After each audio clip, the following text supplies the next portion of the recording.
उत्तर प्रदेश के संभल से इस वक्त में एक बहुत बड़ी खबर निकल करके सामने आई है। 1015 लोगों को पुलिस ने हिरासत में ले लिया है। पूरी खबर पर डिटेल में हम बात करेंगे।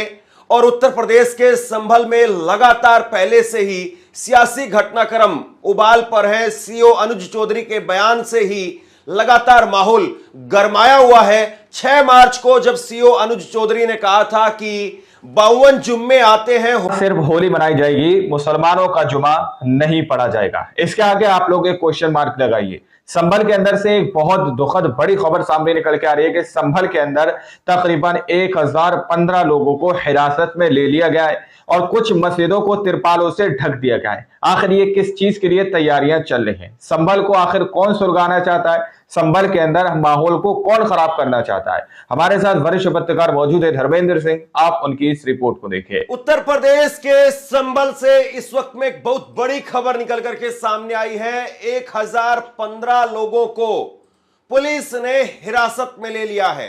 पूरी खबर पर डिटेल में हम बात करेंगे।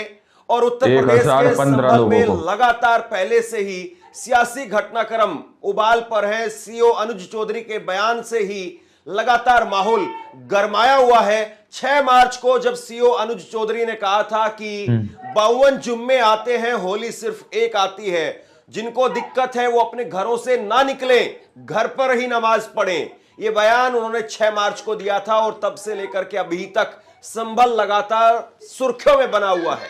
योगी आदित्यनाथ ने संभल के सीओ का बचाव किया, उनके समर्थन में बात कहने का काम किया। और इसके बाद में अब खबर निकल करके सामने आई है कि 1015 लोगों को पुलिस ने हिरासत में ले लिया है।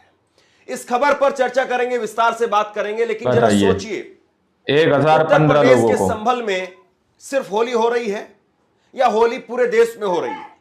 होली क्या उत्तर प्रदेश में हो रही है या होली वाकई पूरे देश में और पूरी दुनिया में जहां पर भी हिंदू धर्म के लोग हैं या होली के प्रति जिनकी आस्था है वो मना रहे हैं? क्या मुझे लगता है कि पूरी दुनिया में जहां पर जिसकी आस्था है वो मना रहा है। पूरी दुनिया में जहां पर जिसकी आस्था है वो रमजान में वो होली मना रहा है, न सिर्फ यूपी के अंदर या फिर न सिर्फ इंडिया के अंदर। ये जो सब कुछ हो रहा है ये संभल के अंदर ही हो रहा है या छुटपुट जगह पर हो रहा है? तो सोचिए जरा इस बात को कि क्या योगी आदित्यनाथ बहुत ताकतवर है इसीलिए संभल का बार बार जिक्र हो रहा है? क्या संभल को एक लेबोरेटरी की तरीके से पेश किया जा रहा है? क्या योगी आदित्यनाथ बहुत कमजोर हैं इसलिए उनको संभल की इस तरीके से एहतियात के तौर पर कार्रवाई करनी पड़ रही है, उनको एहतियात के तौर पर स्टेप उठाने पड़ रहे हैं? या सिर्फ और सिर्फ संभल में जो कुछ हो रहा है या उसके आसपास में जो कुछ हो रहा है वो सिर्फ और सिर्फ जो है वो सियासत है, घोर सियासत है, इसके अलावा और कुछ नहीं है? सोचिए जरूर इस बात को। बहरहाल सबसे बड़ी खबर और कुछ नहीं, देखिए, सिर्फ राजनीति रोटियां सेकने की कोशिश की जा रही है। 1015 लोगों को हिरासत में लिया गया है। अलग अलग मस्जिदों में लेखपालों की ड्यूटी लगी है। एसडीएम का बयान इस वक्त में निकल करके सामने आया है। संभल जिले को सेक्टरों में बांटा गया है। एसडीएम वंदना का यह बयान है। देखिए, संभल को लेकर के एहतियात बरते जा रहे हैं और एहतियात के तौर पर 1015 लोगों को पुलिस हिरासत में लिया गया है। ये आज तक चैनल के हवाले से मैं आपको एक खबर बता रहा हूं। एहतियात के तौर पर जो भी पुलिस को लगता है कि कट्टरपंथी है, नफरती लोग हैं, वो किसी भी धर्म के हैं, उनको अगर पुलिस को लगता है कि एहतियात के तौर पर इनको हिरासत में लेना जरूरी है तो पुलिस को काम करना चाहिए।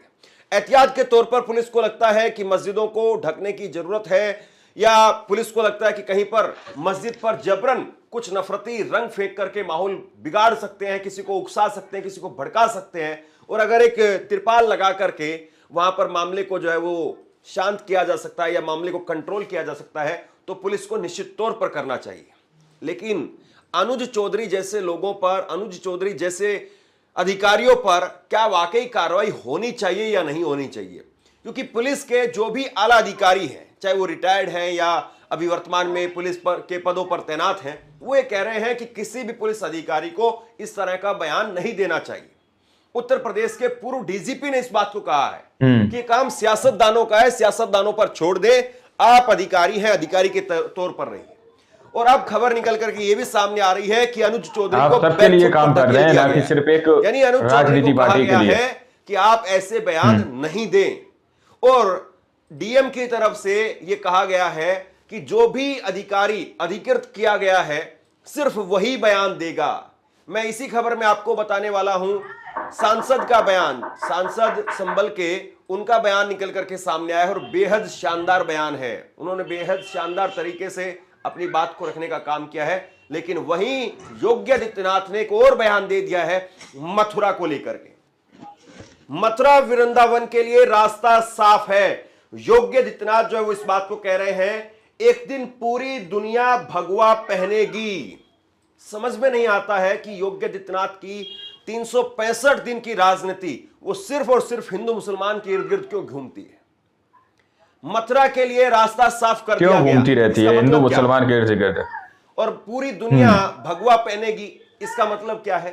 क्या भगवा रंग पहले था नहीं? भगवा रंग 2014 के बाद में आया। भगवा रंग 2017 में जब समाजवादी ये अखिलेश यादव को हरा करके बीजेपी की सरकार बनी तभी भगवा रंग आया है क्या? पहले भी रंग थे, पहले भी होली थी, पहले भी रमजान था, पहले भी जुम्मे आते थे। अब बताइए ये कहने की जरूरत क्यों पड़ रही है कि 52 जुम्मे आते हैं साल में, होली सिर्फ एक बार आती? क्या पहले होली 10-20 बार आती थी? क्या पहले जुम्मे ये चीज कहने की क्यों जरूरत पड़ रही है? ये सवाल बहुत बड़ा है। ये प्रकृति की एक जो है वो प्रक्रिया है और उसी के हिसाब से तय होता है कि भाई होली कब आएगी, रमजान कब होगा, जुम्मे कब होगा, ये सब जो है वो तय है। और ये पहले से भी ऐसे ही था। हमने कोई जुम्मा जो बढ़ा नहीं दिया है या होली कोई घटा नहीं दी। लेकिन ये बात अब जैसे कही जा रही है इसके पीछे जो है मंशा वो ठीक नहीं लगती है। सबसे बड़ी बात ये है कि जिस प्रकार वो ठीक नहीं लगती, लोगों को लड़ाने और बढ़ाने की मंशा लगती है। की गई है पिछले हफ्ता 10 दिन से लगातार जो नोटंकी की गई है। एक पुलिस अधिकारी का बयान निकल करके सामने आया है जयपुर के अंदर से और वो बयान मैं आपको सुनाऊंगा। सलाम करना चाहिए उन पुलिस अधिकारी को। कल मैंने एक खबर दिखाई थी आपको जहां पर इंदौर के डीएसपी उनका बयान निकल करके सामने आया था, अभिनव विश्वकर्मा का। उन्होंने भी बेहद शानदार काम किया। तो पुलिस में ऐसा नहीं है कि कुछ लोग जो है वो ऐसे पैदा हो गए तो पूरी पुलिस ही ऐसी हो गई है। पुलिस में भी मुट्ठी भर कुछ लोग हैं जो पुलिस की वर्दी में होने के बावजूद अपने अंदर की नफरत को बाहर लाने से नहीं रोक पाते हैं। ऐसे ही सियासतदानों में है, ऐसे ही आम लोगों के अंदर नहीं रोक पाते हैं। अगर पूरी दुनिया ऐसी हो जाएगी तो सोचिए फिर हम और आप कब तक बचेंगे। खैर, उत्तर प्रदेश के संभल में जो कुछ हो रहा है उसको लेकर के एहतियात के तौर पर पुलिस को जो भी संभव लगता है वो करना चाहिए।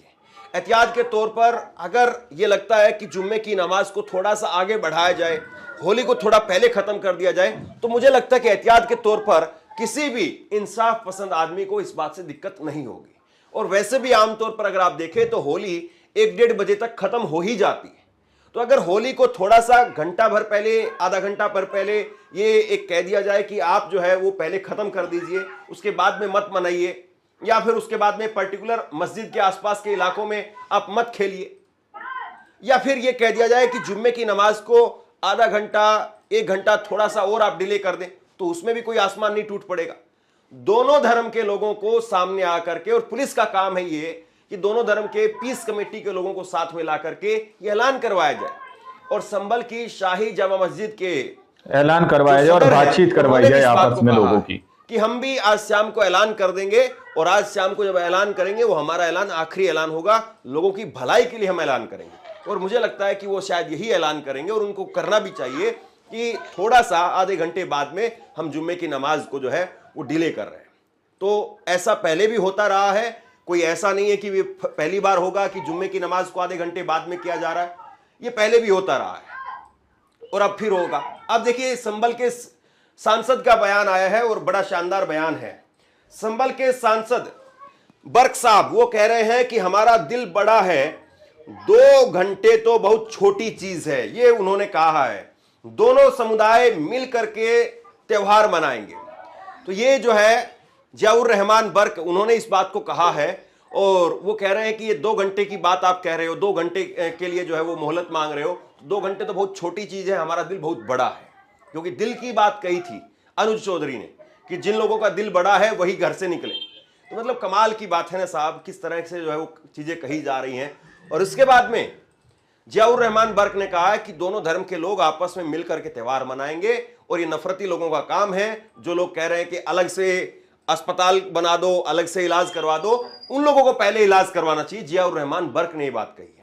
तो ये बड़ी एक शानदार तरीके से जो है वो बात कही गई है और निश्चित तौर पर इसका स्वागत होना चाहिए। और मुझे लगता है, मेरा अपना विश्वास है कि लोग अब समझ गए हैं ये सियासत की नफरत को भी, और टीवी के भड़काऊ ये जो खबरें निकाल करके सामने आ रही है या प्रवक्ताओं को बैठा करके जिस तरीके से लड़ाई करने का काम किया जाता है, वो टीवी की भड़काऊ जो है वो जिस तरह की डिबेट्स की जा रही है, ये सब चीज क्लियर हो रही है। दोनों को लोग समझ चुके हैं।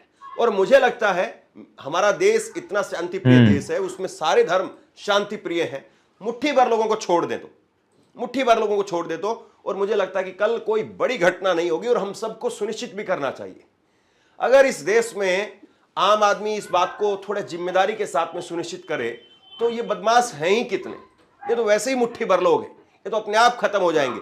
लेकिन केवल नैतिकता से भी काम अपने नहीं आप चलेगा। खत्म हो जाएंगे। जो जिम्मेदार इनका मंसूबा जैसे ही फेल जो होगा। जिम्मेदार पदों पर बैठे हैं, अनुज चौधरी जैसे अधिकारियों पर कार्रवाई होनी चाहिए।